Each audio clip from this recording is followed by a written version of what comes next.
Hi everyone, my name is Rishabh. Today is the 11th of August 2025 and I'm going to be going over my review of last week's results of the front testing strategy day open, day close.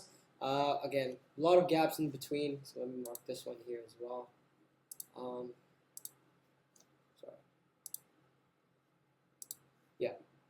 So yeah, on the 4th, which was the start of the last trading week, we had a buy signal giving us a profit of 8,888 USD or 0.875%.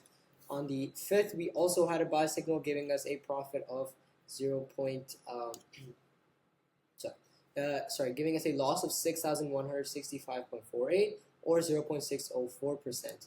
On the 6th, we had another buy signal giving us a profit of 0.589%. On the 7th, another buy signal with a loss of 0.627%. And finally, on the 8th, another buy with a profit of 0.486%. So yeah, that's what. If from the start of this week, we started with a negative 10.53% and alpha and ended up with negative 12.286%. And our cumulative return went from 1.923 to 2.643%. That's all for this video. Thank you for watching. Enjoy, and I will see you in the next video.